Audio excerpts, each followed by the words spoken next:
1918-ci il 28 may Azərbaycan tarixində ən şərəfli səhifələrdən biri yazıldı. Həmin gün Azərbaycan Xalq Cümhuriyyəti yaradıldı. Bu müsəlman şərqində iç demokratik respublika idi. Azərbaycan Xalq Cümhuriyyətinin qurucuları sırasında Məhəmməd Əmin Rəsulzadə, Fətəyə xan Xoyski, Əlimərdan bəy Topçubaşov, digər böyük dövlət xadimləri var idi. Onlar xalqın idarəsinin dünyaya çatdıraraq müstəqil Azərbaycan dövlətinin əsasını qoydular. Sovet dövründə Azərbaycan öz müstəqilliyini itirsə də, xalqın azadlıq arzusu heç vaxt sönmədi. 1991-ci ildə Azərbaycan yenidən öz dövlət müstəqilliyini bərpa etdi. Ümumi lider Heydər Əliyevin rəhbərliyi ilə dövlətçilik möhkəmləndirildi. Ölkədə sabitlik yaradıldı və Azərbaycanın gələcək inkişafının əsası qoyuldu. Bu gün Prezident İlham Əliyevin rəhbərliyi ilə Azərbaycan daha da güclənir, dünyada öz sözünü deyən qalib dövlət kimi tanınır.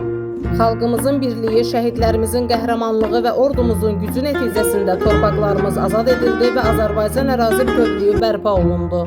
Azərbaycan xalqı tarix boyu mərdliyi, qonaqpərvərliyi, vətən sevgisi və milli dəyərlərlə bağlılığı ilə seçilib. Bu xalqın gücü onun birliyinə, dövlətinə və bayrağına olan sevgisindəndir. Bu möhtəşəm qələbədə 4-cü hakimiyyət sayılan Azərbaycan mətbuatının da əməyi və zəhməti danılmazdır.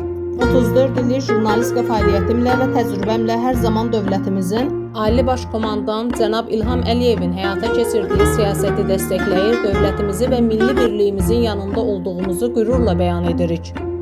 Məqaləni hazırladı Haqq Səsi TV1-in rəhbəri Elixan Müzəffəroğlu, səsləndirdi Əfsanə İbrahimova.